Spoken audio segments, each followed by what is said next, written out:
എടാ ആരവേ തമ്പുരാൻ എന്തി? എനിക്ക് അവനെ കണ്ടിട്ട് അത്യാവശ്യമായിട്ടൊരു കാര്യം പറയാം. എവിടെ അവൻ? ആ, നീ അവനാണോ അന്വേഷിക്കുന്നത്? അവൻ കുറച്ചു മുമ്പേ വരെ ഇവിടെ ഉണ്ടായിരുന്നു.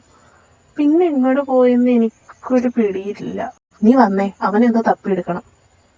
എന്താടാ, എന്താ കാര്യം? Anything serious? സീരിയസ് കാര്യമൊന്നുമല്ല. അവന്റെ പെണ്ണ് വരുന്നുണ്ട്. ആര്? ലക്ഷ്മിയാ? ആ, ലക്ഷ്മി തന്നെ. അവള് ലീവ് കഴിഞ്ഞിട്ട് വരുന്നുണ്ട്. എന്നോട് മാളവിക പറഞ്ഞു. ഞാൻ അവളുടെ അടുത്ത് പോയി ചോദിച്ചപ്പോ. ആഹാ, ഓ, എന്നാ പിന്നെ ഇനിയും പോലെ തമ്പുരാൻ നിലത്തൊന്നും ആയിരിക്കത്തില്ലല്ലോ. ഹേയ് ഐറ, എന്താടാ നിങ്ങളെന്താ രണ്ടുപേരും കൂടി ഈ വാലിൽ തീയിട്ട പോലത്തെ കൊടുക്ക് നടക്കുന്നത്? What happened? നീ അവനെ കണ്ടോ? ഓ, അവനോ? അവനെ ടെറസിലാണ് പോണ്. എന്താടാ? അവന്റെ ക്യാമുകി വരുന്നുണ്ട്, അത് പറയാൻ വേണ്ടിട്ടാ. ക്യാമുകൻ ഇതുവരെ അറിഞ്ഞില്ലേ ക്യാമുകി വരുന്ന കാര്യം? എന്നാ നിങ്ങളെ ചെന്ന് എഴുന്നള്ളിച്ച് കൊടുക്ക്, അറിയട്ടെ. എന്നാ പിന്നെ ഞങ്ങൾ പോയി പറഞ്ഞിട്ട് വരാം. ഹലോ, എന്താണ് മാനം നോക്കിയിരിക്കുന്നത്? സ്വപ്നം കാണുകയാണോ? അവിടുന്ന് കാര്യങ്ങളൊക്കെ അറിഞ്ഞോ? അങ്ങയുടെ പ്രാണസഖി വരുന്നുണ്ട്. രാവിലെ അവിടുന്ന് ട്രെയിനിൽ പുറപ്പെട്ടു. ശരിക്കും ശരിക്കും വെച്ച് വരുന്നുണ്ടോ? ഉവ്വ്, അടിയങ്ങള് ചോദിച്ചറിഞ്ഞിട്ടാണ് വന്നത്. അങ്ങയുടെ പ്രാണസഖി അവിടുന്ന് പുറപ്പെട്ടു കഴിഞ്ഞു. ശരിക്കും? എടാ, ഈ വട്ടം ഞാൻ അവളോട് എന്തായാലും ഇഷ്ടമെന്ന് പറയും. ഇനി എനിക്ക് പിടിച്ചു നിൽക്കാൻ പറ്റൂല. ഇതെത്രാമത്തെ തവണയാണ് നീ പറയുന്നത്? ഇതുവരെ നിനക്ക് തുറന്നു പറയാൻ പറ്റിയിട്ടുണ്ടോ? എല്ലാ പ്രാവശ്യം അവളുടെ ഫ്രണ്ടിൽ പോകും, പേടിച്ച് തിരിച്ചു പോകും. ഇപ്രാവശ്യമെങ്കിലും നീ ഒന്ന് പറഞ്ഞു കണ്ടാ മതി. ഇല്ലെങ്കിൽ വേറെ ആമ്പിള്ളേർ അവളെ കുത്തിക്കൊണ്ടുപോകും. അറിയാലോ അവളുടെ മുറച്ചെറുക്കൻ ധീരജിനെ. ഞങ്ങൾ പറയണ്ടല്ലോ, നിനക്ക് തന്നെ അറിയാം. അവളെ കൊണ്ടുവരുന്നത് അവൻ, കൊണ്ടുപോകുന്നത് അവൻ. എവിടെ നോക്കിയാലും അവൻ, എങ്ക പാത്താലും അവൻ മാത്രമേ ഉള്ളൂ. അതുകൊണ്ട് നീ എന്ന് സൂക്ഷിച്ചു. വേണമെങ്കിൽ മുറച്ചെറുക്കൻ മുറപ്പിണ്ണിനെ കല്യാണം കഴിക്കുമെന്ന് ഞാൻ കേട്ടിട്ടുണ്ട്. അങ്ങനാണെങ്കിൽ അവര് തമ്മിൽ കല്യാണം കഴിക്കും. പിന്നെ നീ ഔട്ടാ. പോടാ പരനാറി, അങ്ങനൊന്നും പറയരുത്. അവൾ എന്റേത് മാത്രം. ആ ധീരജ് അവളെ പെങ്ങളായിട്ട് മാത്രമേ കാണാൻ പറ്റി. ഈശ്വരാ, അങ്ങനെ വേറൊരാഗ്രഹമൊന്നും അവന്റെ മനസ്സിൽ നീ തോന്നിക്കല്ലേ. അവളെ എനിക്ക് മാത്രം നീ തരണേ. ബാക്കി ഈ ലോകത്തുള്ള എല്ലാവർക്കും അവളെ പെങ്ങന്മാരായിരിക്കണേ. എന്റെ ദൈവമേ, നീ എന്നെ കൈവിടല്ലേ. അവൻ അങ്ങനെയാണ് കാണുന്നതെന്ന് നമുക്ക് അനുമാനിക്കാം.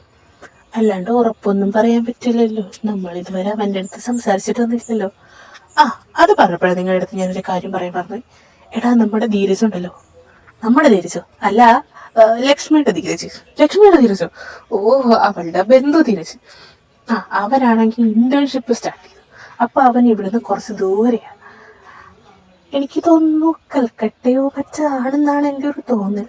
അങ്ങനെയാണെങ്കിൽ അവൻ ഇവിടുന്ന് എന്തായാലും പോകാൻ സാധ്യതയുണ്ട്. അപ്പൊ അവക്ക് നിനക്ക് അവിടെ ഒറ്റയ്ക്ക് കിട്ടും. അപ്പൊ നീ നിന്റെ ഇഷ്ടം പറ. അങ്ങനെ ആകുമ്പോ ധീരജ് ഇല്ലാത്തോണ്ട് നിനക്ക് ഇടിയും കിട്ടത്തില്ല. അത് നീ പറഞ്ഞത് ശരിയാണ്. അവന്റെ വീട്ടിലെ പെണ്ണിന്റെ പുറകെ നടക്കുമ്പം അവന്റെ കയ്യിൽ നിന്ന് തല്ല് കിട്ടാതിരിക്കത്തൊന്നുമില്ല. എന്തായാലും കിട്ടും.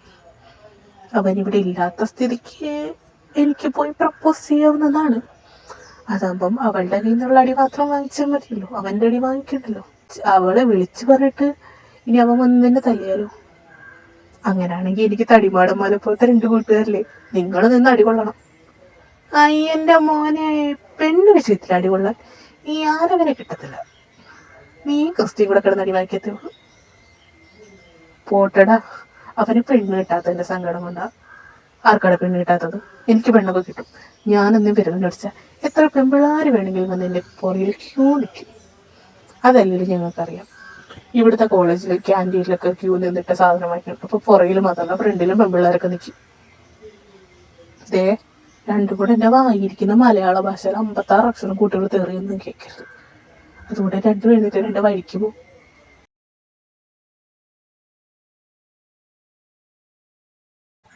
എന്താണ് നിലാവത്തഴിച്ചു വിട്ട കോഴിയെ പോലെ നടക്കണത്? ക്യാമുകി വരുന്നതിന്റെ സന്തോഷമാണോ? എന്റെ പൊന്നെ, നീ പട്ടെങ്കിലും ഒന്ന് പ്രപ്പോസ് ചെയ്യണം. നിനക്കൊരു പെണ്ണ് കിട്ടിയിട്ട് വേണം എനിക്കൊന്ന് മനസ്സമാധാനമായിട്ട് കിടന്നുറങ്ങാൻ. നീ നോക്കിക്കോ, ഇപ്രാവശ്യം ഞാൻ എന്തായാലും പറയും. എന്നിട്ട് ഞങ്ങൾ അടിച്ചു പൊളിച്ച് ഞങ്ങളുടെ ക്യാമ്പസ് ലൈഫ് ആഘോഷിച്ചിട്ട് ഞങ്ങൾ കല്യാണമൊക്കെ കഴിച്ച് 3-4 പിള്ളേരൊക്കെ ആയിട്ട് ഞങ്ങൾ നല്ല അടിപൊളിയായിട്ട് ജീവിക്കും. നീയൊക്കെ കണ്ടോ? ഈ പ്രാവശ്യം ഞാൻ എന്തായാലും പറയും, അവള് കോളേജിലോട്ടൊന്ന് വരട്ടെ. വന്ന് കയറുമ്പോൾ തന്നെ ഞാൻ പ്രപ്പോസ് ചെയ്യും. ഇനി കാത്തിരിക്കുന്നൊന്നുമില്ല, അവൾ വരുമ്പോൾ തന്നെ പ്രപ്പോസ് ചെയ്യും.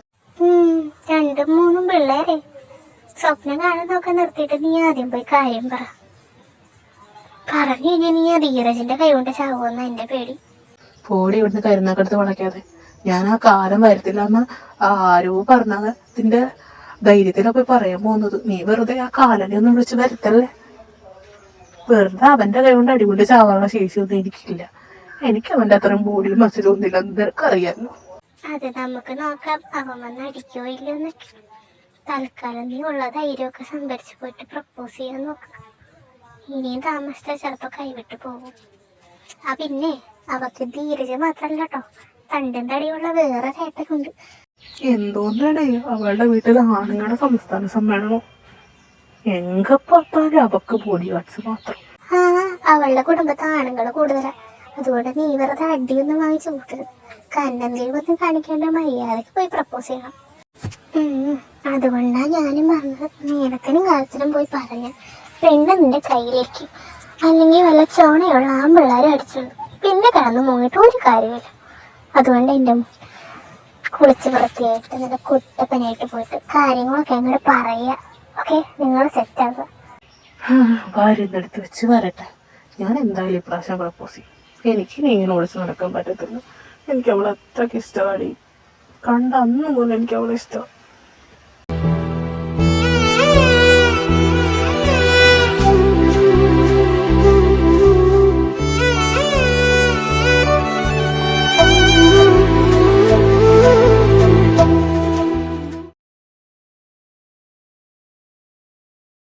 നീ വാ, നിന്നെ ഞാൻ ഹോസ്റ്റലിലാക്കിയിട്ട് പോക്കോളാം. വേണ്ടടാ, ഞാൻ ഒറ്റയ്ക്ക് പോക്കോളാം. നീ വീട്ടിലേക്ക് പോക്കോ. വേണ്ട, ഇത് സാരമില്ല, ഞാൻ നിന്നെ കൊണ്ടാക്കിയിട്ട് പോക്കോളാം. വാ.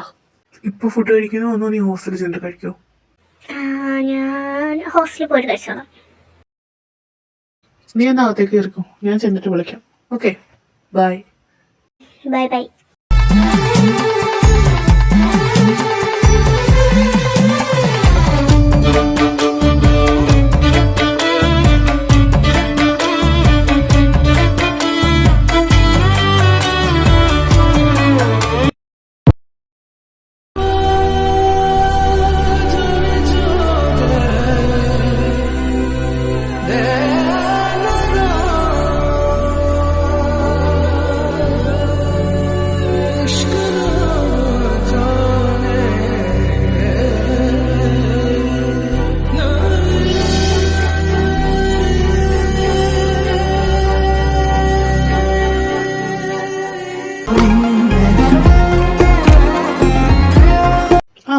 എത്തിയോ?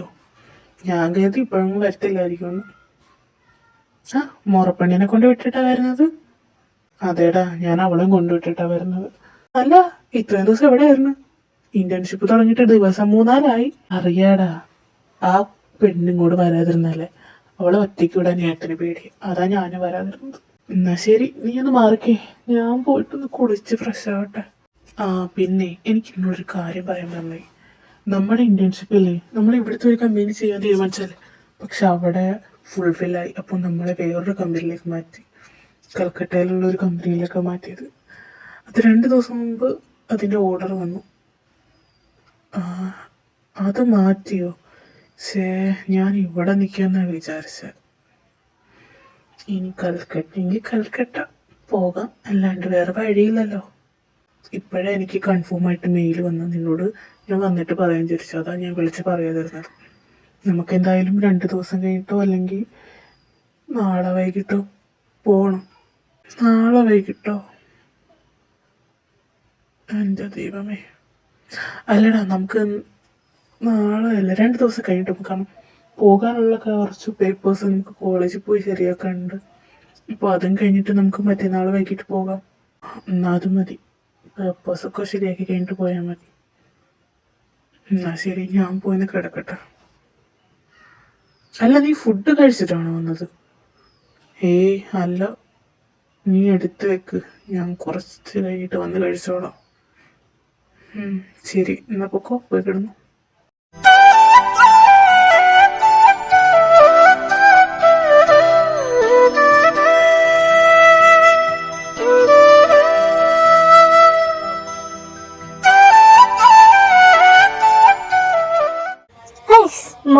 മാളു ചേച്ചി വന്നെടി. ആ വന്നോ മഹാറാണി? എവിടെ ബോഡി ഗാർഡ് കൊണ്ട് വിട്ടോ? ഡീഡി എൻ്റെ ചെക്കനൊന്നും പറയടി. അവൻ എൻ്റെ ബോഡി ഗാർഡൊന്നുമല്ല, എൻ്റെ മുറച്ചെറുക്കനാണ്. അതൊക്കെ എനിക്കും അറിയാം.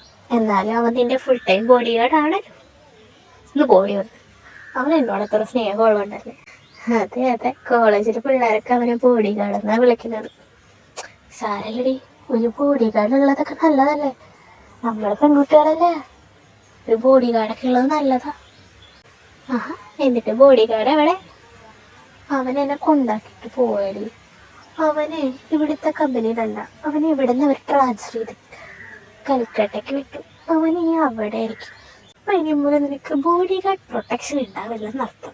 പോടിയത് എനിക്ക് സങ്കടം വരണടി. അവൻ ഇവിടെ ഉണ്ടായിരുന്നു, ഇപ്പം എനിക്കൊന്നും പേടിക്കണ്ടായിരുന്നു. ഇനിയിപ്പോൾ അവനില്ലല്ലോ. പോട്ടെ, കരയണ്ട, എല്ലാം പിരിയാം. ആ ചെറുക്കനോടെ മനസ്സമാധാനം കൊടുത്തു. പോടെ എന്നിട്ട്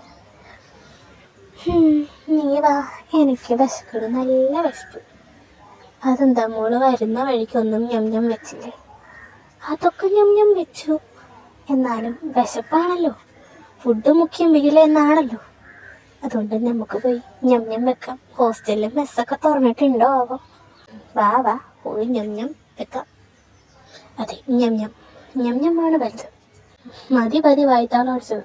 വാ, മെസ്സ് ക്ലോസ് ചെയ്യുന്നതിന് ഫുഡ് കഴിച്ച് എന്നിട്ട് നീ കുറച്ച് നേരം കിടന്നുറങ്ങും. നാളെ മുതൽ നമുക്ക് കോളേജിൽ പോകണ്ടല്ലേ? അതല്ലേ, നാളെ മുതൽ നമുക്ക് കോളേജിൽ പോകണല്ലേ? പിന്നെയും ക്ലാസ്, അസൈൻമെൻറ്റ്, എക്സാം ഓർക്കുമ്പോൾ തന്നെ നല്ല മടുപ്പ്. എന്നാലും പോയല്ലേ പറ്റൂ. തോറ്റ് വീട്ടിൽ കയറിയ ഏട്ടനും കണ്ണനും കൂടെ എന്നെ ഓടിച്ചിട്ടടിക്കും. അതുകൊണ്ട് പഠിക്കാം, അല്ലാണ്ട് ഇത് ചെയ്യാം. നീ ഇങ്ങോട്ട് വന്നേ പെണ്ണേ, എനിക്ക് എൻ്റെ അടുത്ത് കുറേ കാര്യങ്ങളൊക്കെ സംസാരിക്കാനുണ്ട്. നീ കോളേജിലെ സംഭവ വികാസങ്ങളൊന്നും അറിഞ്ഞില്ലല്ലോ. നമ്മുടെ പ്രിൻസിപ്പൾ പോയി, എന്നിട്ടിപ്പോൾ പുതിയൊരു മിസ്സാ ചാർജ് എടുത്തിരിക്കുന്നത്. Correct Hitler. ഈച്ച പോലെ ഇറങ്ങാൻ അവർ സമ്മതിക്കൂല. എന്താ സാധനം. അപ്പോൾ നമ്മുടെ പഴയ മുട്ടത്തിലും പോയാ? ഓ, അയാളൊക്കെ പോയിട്ട് കുറേ ദിവസമായി. ഇപ്പം പുതിയ മിസ്സാണ്. എങ്ങനെയുണ്ടെന്നോ? രാക്ഷസി എന്ന് പറയണം. ഓഹോ, അത്രയ്ക്ക് പ്രശ്നം മാത്രമല്ല എൻ്റെ മോളെ. അതൊക്കെ പറയപ്പെടാ. നമ്മുടെ കക്ഷി എന്ത് പറയുന്നു? ഓ, കക്ഷി അദ്ദേഹം നീ വരാത്ത ദിവസങ്ങളിലൊക്കെ മ്ലാനമായി ഇരിക്കുകയായിരുന്നു. താങ്കളെ ഒരുപാട് അദ്ദേഹം മിസ് ചെയ്യുന്നുണ്ടെന്ന് തോന്നുന്നു. എപ്പോഴും എന്തോ ഡാഷ് പോയ അണ്ണാനെ പോലെ നിന്റെ സീറ്റിലേക്കും നോക്കിയിരിക്കുന്നത് കാണാം. ഓഹോ, അപ്പൊ അദ്ദേഹത്തിന് എന്നെ മിസ്സൊക്കെ ചെയ്യുന്നുണ്ട്. ട്രൂ ലവ് ആയിരിക്കും. അതെ, ട്രൂ ലവ് ആയിരിക്കും. അല്ല, എന്തെങ്കിലും പറയാനൊന്നും ഉദ്ദേശമൊന്നുമില്ലേ? അവനെന്തായാലും നിന്നോട് എന്തോണ്ട്, നിനക്കെന്തായാലും അവനോട് എന്തോണ്ട്. എന്നാ പിന്നെ നിങ്ങളുടെ എന്തോ തമ്മിൽ നിങ്ങൾക്ക് അങ്ങ് ഒന്നിച്ചു വെച്ചൂടെ? എന്തിനെത്ര താമസം? അത് തന്നെയാണ് ഞാനും കുറച്ച് ദിവസമായിട്ട് ആലോചിക്കുന്നത്. അങ്ങോട്ട് പോയെന്ന് പറഞ്ഞാലോന്ന്. ഇനിയും നിന്നാ ചെറുക്കനെ ചിലപ്പമല്ല പെമ്പിള്ളാരും തട്ടിക്കൊണ്ട് പോയാലോ? അതാണ് ഇനിയും താമസിച്ച ചിലപ്പോൾ നിന്റെ ചക്കനെ വേറെ പെമ്പിള്ളാർ അടിച്ചോണ്ട്. നിനക്കറിയാലോ, അയ്യറ 24 മണിക്കൂർ അവന്റെ കൂടെ ഉണ്ട്. നിനക്ക് ബോഡി ഗാർഡ് ധീരജ് പോലെ അവന്റെ ബോഡി ഗാർഡാണ് അയറ. ഇനി ചിലപ്പോ അവര് തമ്മിൽ എന്തെങ്കിലും പൊളിയിടുന്നു. അവര് തമ്മിൽ ഒന്നുമില്ല, അവര് തമ്മിൽ ഫ്രണ്ട്സ്. അതെനിക്ക് നന്നായിട്ട് അറിയാം. ഇനി എന്തെങ്കിലും കാണൂടി? അതാണ് ഞാൻ പറഞ്ഞത്. അതുകൊണ്ട് നീ പോയിട്ട് എത്രയും പെട്ടെന്ന് നിന്റെ മനസ്സിലുള്ള കാര്യങ്ങളൊക്കെ പറഞ്ഞ് രണ്ടുപേരും തമ്മിൽ സെറ്റ് ആവാൻ നോക്ക്. ഇനി ഒട്ടും താമസിക്കില്ല, നമുക്ക് നാളെ തന്നെ പറയാം. അതെ, ഒട്ടും താമസിപ്പിക്കില്ല. നാളെ രാവിലെ ചെല്ലുന്നു, പറയുന്നു, സെറ്റാവുന്നു. അതാണ്, നാളെ രാവിലെ തന്നെ നമ്മൾ പ്ലാൻ എക്സിക്യൂട്ട് ചെയ്യുന്നു. നിങ്ങൾ തമ്മിൽ പറയുന്നു, നിങ്ങൾ തമ്മിൽ സെറ്റാവും. Good idea. എന്നാൽ പിന്നെ നമുക്ക് പോയി ഞം വെക്കാം. അതാണ്.